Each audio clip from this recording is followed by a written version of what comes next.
Hi, welcome back to my channel. This is for Chandu, మీ క్రియాంటెక్ 0508.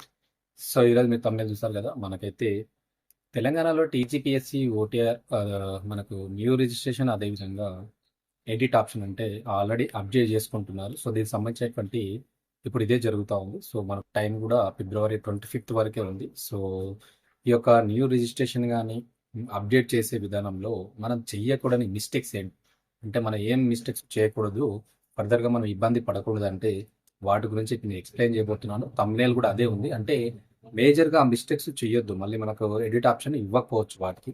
So అవేంటి చేయకూడనివి, మరి ఎంత జాగ్రత్తగా మనం ఫిల్ చేసుకోవాలి, మరి ఆ డీటెయిల్స్ ఫిల్ చేసేటప్పుడు అనేది ఒక డీటెయిల్స్ అయితే ఎక్స్ప్లెయిన్ చేస్తాను. వీడియోని అయితే క్లియర్గా చివరి వరకు చూడండి, స్కిప్ చేయకుండా. ఏమైనా డౌట్స్ ఉంటే చాలామంది నాకు మెసేజ్ చేస్తున్నాను, మెసేజ్ రిప్లై చేయకపోతున్నాను. సో మీరు ఏం చేస్తానంటే direct call me for app నుంచి నాకైతే కాల్ చేయండి. నా ఐడి కూడా స్క్రీన్ మీద ఇస్తాను. Call me for app add మీకు స్క్రీన్ మీద ఉంటుంది. సో దాని నుంచి మీరు డైరెక్ట్ నాకు కాంటాక్ట్ చేయండి. వాయిస్లో మీకు రిప్లై ఇస్తారు. చాలామంది మెసేజ్ చేస్తున్నారు, మెసేజ్కి రిప్లై ఇవ్వలేకపోతున్నాను అందరికి కూడా. సో డైరెక్ట్ అయితే వీడియోకి వెళ్ళిపోతాం. సో మీరు టీజీపీఎస్సీ ఓటీఆర్ న్యూ రిజిస్ట్రేషన్ కానీ లేకపోతే ఎడిట్ కానీ చేస్తున్నప్పుడు మీరు చెయ్యకూడని తప్పులు, అంటే మీరు ఆ తప్పు చేయకూడదు అనమాట. సో మనకి ఎందుకంటే ఇబ్బంది పడాల్సి వస్తుంది. అవి ఏంటి ఫస్ట్ చూద్దాం. ఫస్ట్, ఒకవేళ కొత్తగా రిజిస్ట్రేషన్ చేసుకునే వాళ్ళైతే కంపల్సరీ మీకు వ్యాలిడ్ ఉన్నటువంటి ఒక మొబైల్ నెంబర్ యూజ్ చేయాలి. యాక్టివ్గా ఉన్నటువంటి మొబైల్ నెంబర్ యూజ్ చేసుకోండి కంపల్సరీగా. సో దానితోనే మీరు లాగిన్ అవుతారు కాబట్టి కంపల్సరీ యాక్టివ్గా ఉన్నటువంటి మొబైల్ నెంబర్ అయితే యూజ్ చేయండి. సో దానితో మీరు ఫస్ట్ లాగిన్ అవుతారు ఓటీఆర్ చేయడానికి, ఓకేనా. సో స్టార్టింగ్లో అదే అనమాట. సో ఆధార్ కార్డ్ తోటి మీరు ఎంటర్ అయ్యి లాగిన్ అవుతారు. లాగిన్ అయిన తర్వాత మనకు నెక్స్ట్ వచ్చేసి మనకు బేసిక్ డీటెయిల్స్ అడుగుతారు. మరి అడిగినప్పుడు మీ నేమ్ ఉంటుంది కదా. సో క్లియర్గా ఇలాంటి తప్పులు లేకుండా లెటర్స్ అవన్నీ చూసుకోండి, తప్పులు లేకుండా మెన్షన్ చేయండి. మీ ఫుల్ నేమ్ 10th ఎంఎల్ ఏ విధంగా ఉంటుందో సర్ నేమ్ తోటి నేమ్ మొత్తం ఫుల్ నేమ్ బ్లాక్ లెటర్లో ఎంటర్ చేయండి, ఎలాంటి మిస్టేక్స్ లేకుండా. అవి చూసుకోండి. నెక్స్ట్ చూసుకుంటే నెక్స్ట్ పాయింట్ మనకు date of birth, DOB. So date of birth కాడ కూడా చాలామంది మిస్టేక్ చేస్తున్నారు. తొందరగా ఎడిట్ చేయడం, అప్లోడ్ చేయడం, దానివల్ల ఇబ్బంది అవుతుంది. సో క్లియర్గా చెక్ చేసుకోండి. చెక్ చేసుకున్నాకనే మీరు ఆ డేట్ ఆఫ్ బర్త్ ఎంటర్ చేసి సబ్మిట్ చేయడానికి ప్లాన్ చేయండి.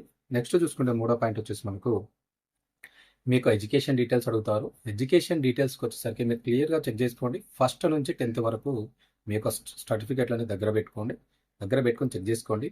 ఫస్ట్ క్లాస్ ఏ ఇయర్ కంప్లీట్ అయింది, సెకండ్ క్లాస్ ఏ ఇయర్ కంప్లీట్ అయింది, థర్డ్, ఫోర్త్, ఫిఫ్త్, సిక్స్త్, ఈ విధంగా అన్నీ ఉంటాయి. అప్లోడ్ చేయాల్సి ఉంటుంది. ఫస్ట్ మీ డీటెయిల్స్ ఎంట్రీ చేయాల్సి ఉంటుంది. సో అదేవిధంగా 10th క్లాసు, సో ఇది ఎక్కడ చదివినాం ఆ డీటెయిల్స్ కూడా మీరు దగ్గర పెట్టుకొని ప్రతిదీ కూడా క్లియర్గా ఎంటర్ చేసిన తర్వాతనే చూసుకోండి, చెక్ చేసుకొని ఫైనల్గా సబ్మిట్ చేయడానికి ప్లాన్ చేయండి. ఎడ్యుకేషన్ డీటెయిల్స్ కూడా చాలా ఇంపార్టెంట్ అనమాట. మనకు ఏ ఇయర్ మిస్ కాకుండా చూసుకోండి, ఓకేనా.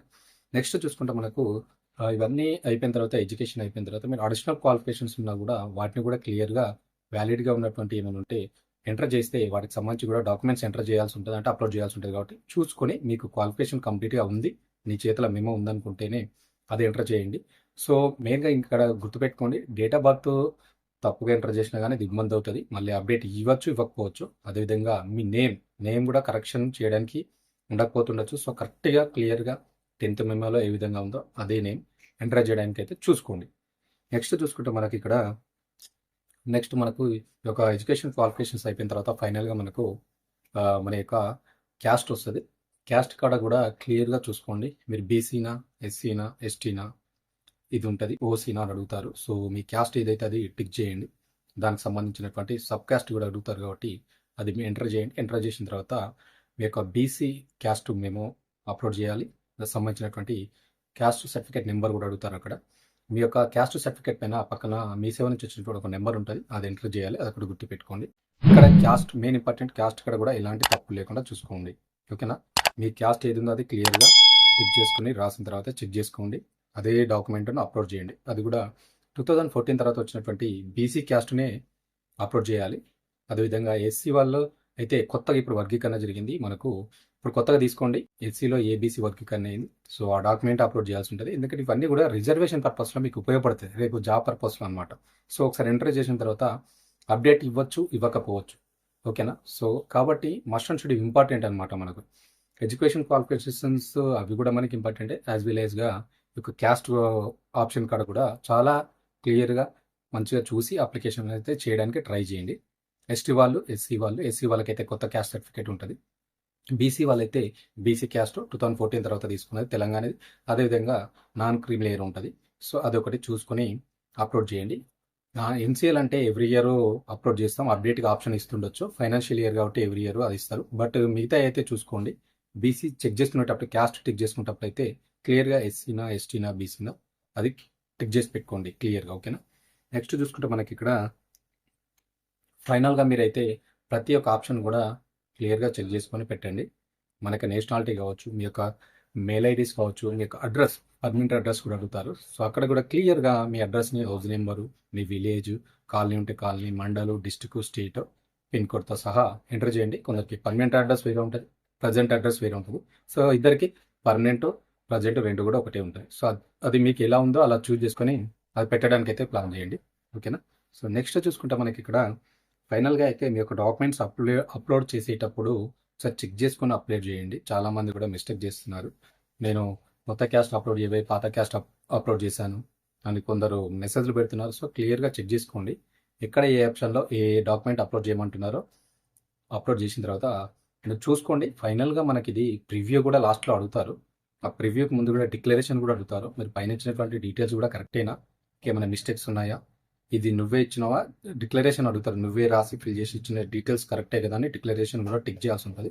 సో డిక్లరేషన్ టిక్ చేసిన తర్వాత ఫైనల్గా సబ్మిట్ అనే ఆప్షన్ వస్తుంది. ఈ సబ్మిట్కి కూడా మనకు ఇప్పుడు ఈ ఓటీఆర్ రిజిస్ట్రేషన్ విండో ఓపెన్ అయినాక కొంచెం టైం ఉంటుంది.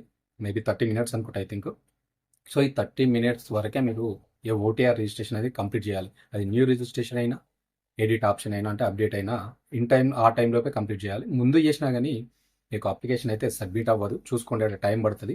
సో ఆ టైం అయిపోయినాకే మీకు సబ్మిట్ అనే ఆప్షన్ వస్తుంది. అప్పుడు మీరు క్యాప్చా ఎంటర్ చేసి ప్రివ్యూ చెక్ చేసుకున్న తర్వాత క్యాప్చా ఎంటర్ చేసి సబ్మిట్ చేయాలి. సో మెయిన్గా ఇంపార్టెంట్ గుర్తుపెట్టుకోండి, మీ ఫుల్ నేమ్ కరెక్ట్గా ఉండాలి, తప్పు లేకుండా. మీ డేట్ ఆఫ్ బర్త్, మీ ఎడ్యుకేషన్ క్వాలిఫికేషన్స్ ఎక్కడ తప్పు లేకుండా క్లియర్గా అక్కడ అయితే ఫిల్ చేయండి. అదేవిధంగా మీ క్యాస్ట్, రిజర్వేషన్ పరంగా మీకు జాబ్ పర్పస్లో ఉపయోగపడుతుంది, అదొకటి చూసుకోండి. మళ్ళీ కమ్యూనికేషన్ అడ్రస్, మీ మొబైల్ నెంబర్ యాక్టివ్గా ఉండాలి, ఇవి చూసుకోండి. ఫైనల్గా మీరు అప్లోడ్ చేసే డాక్యుమెంట్స్ కూడా అన్నీ కూడా ఒరిజినల్స్, స్కాన్ కాపీస్ ఉండాలి. జిరాక్స్ స్కాన్ చేసి అప్లోడ్ చేయొచ్చు. చెప్తున్నా అందరికీ, నా దగ్గర ఒరిజినల్ చేస్తా, జిరాక్స్ ఉందంటున్నారు. జిరాక్స్ వ్యాలిడ్ ఉండవు. మ్యాక్సిమం అయితే అన్ని ఒరిజినల్స్, స్కాన్ కాపీస్ మాత్రమే అప్లోడ్ చేయడానికి ట్రై చేయండి. ఓకేనా. సో దీని మీద కూడా నేను రిజిస్ట్రేషన్ ప్రాసెస్ వీడియో చేయబోతున్నాను, త్వరలో వస్తుంది. ఫుల్ వీడియో కూడా step by step A pin to pin explain చేస్తాను, ఏ పాయింట్లో ఏది ఫిల్ చేయాలి, ఏ డీటెయిల్స్ ఉంటాయి అనేది కూడా. సో మనం చేయకూడని మిస్టేక్స్ అయితే ఇవి మెయిన్ ఇంపార్టెంట్ గుర్తుపెట్టుకోండి. మీ నేమ్ కాడ, డేట్ ఆఫ్ బర్త్ కాడ, కమ్యూనికేషన్ అడ్రస్ కావచ్చు, క్యాస్ట్ ఇచ్చే కాడ ఆప్షన్ కాడ, మన ఎడ్యుకేషన్ డీటెయిల్స్ కావచ్చు, అప్లోడ్ చేసే డాక్యుమెంట్స్ కావచ్చు. ఓకేనా. ఇవి అయితే మిస్టేక్ చేయకుండా క్లియర్గా చెక్ చేసిన తర్వాతనే ఫిల్ చేయండి, అప్లోడ్ చేయండి. ఓకేనా. సో ఒకసారి తప్పు జరిగిందంటే కొన్నిటికి ఆప్షన్ రాకపోవచ్చు. అది డేట్ ఆఫ్ బర్త్ కావచ్చు, మీ నేమ్ కావచ్చు, మీ యొక్క క్యాస్ట్ టిక్ చేసుకునే కేటగిరీ కావచ్చు, ఎడ్యుకేషన్ క్వాలిఫికేషన్స్ కావచ్చు. కొన్ని ఇవ్వకపోవచ్చు, ఎడిట్ ఆప్షన్ మళ్ళీ అప్పుడు ఇబ్బంది అవుతుంది. కాబట్టి క్లియర్గా ఒకసారి చెక్ చేసుకున్నాకనే ప్రివ్యూ ఫర్దర్గా అయితే సబ్మిట్ చేయడానికి అయితే ప్లాన్ చేయండి. సో ఇది కొందరికి ఉపయోగపడతానని నేను చెప్తున్నాను. ఎందుకంటే చాలామంది కూడా టకటకటకట ఫిల్ చేసి సబ్మిట్ చేసేస్తున్నారు. తర్వాత మెసేజ్ పెడుతున్నారు, అన్న నేను పాత క్యాస్ట్ అప్లోడ్ చేశాను కొత్త దానికి బదులుగా, ఇప్పుడు నేను ఏం చేయాలి, ఏమైనా ఆప్షన్ ఉందా అని అడుగుతున్నారు. అందుకే బిఫోరే మీరు సబ్మిట్ చేసే బిఫోరే ప్రతి ఒక్క ఆప్షన్ క్లియర్గా చదువుకోండి. డిక్లరేషన్ కూడా ఉంటుంది, అక్కడ మీకు రెడ్ మార్క్లో కూడా ఇస్తూ ఉంటాడు. నెక్స్ట్ నేను ఆ ప్రాసెస్లో చెప్పబోతున్నాను. అక్కడ మనకు ఆల్రెడీ మ్యాండేటరీగా ఇస్తారు. ఇది మీరు నెక్స్ట్ అప్డేట్ అంటే మీకు ఎడిట్ ఆప్షన్ రాకపోవచ్చు. కంపల్సరీ ముందే ఇప్పుడే చూసి క్లియర్గా ఫిల్ చేయమని కూడా చెప్తా ఉంటారు. ఓకేనా. సో ఇది ఈరోజు ఇన్ఫర్మేషన్. మనము ఓటీఆర్ చేసేటప్పుడు చేయకూడని మిస్టేక్స్ అనమాట. సో నెక్స్ట్ వీడియోలో అయితే నేను ఒక టీజీపీఎస్సీ ఓటీఆర్ న్యూ రిజిస్ట్రేషన్, అదేవిధంగా అప్డేట్ అంటే ఎడిట్ ఆప్షన్ను ఏ విధంగా చేసుకోవాలనేది ఒక వీడియోలో చెప్పబోతున్నాను. రెండు ఒకే విధంగా ఉంటాయి, బట్ డీటెయిల్స్గా ఎక్స్ప్లెయిన్ చేస్తాను. సో తప్పకుండా అందరూ ప్రతి ఒక్కరు కూడా చూడండి.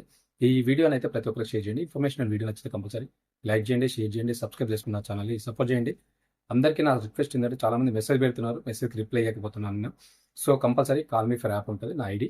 సో దాని నుంచి మీరు కాల్ చేసి డైరెక్ట్ నేను వాయిస్లో మీకు అయితే ఆన్సర్ చేస్తాను. మీ యొక్క డౌట్స్ ఏమైనా ఉంటే నా కాల్ మీ ఫర్ యాప్ నుంచి అయితే కాల్ చేయండి దయచేసి. ఓకేనే. So thank you very much.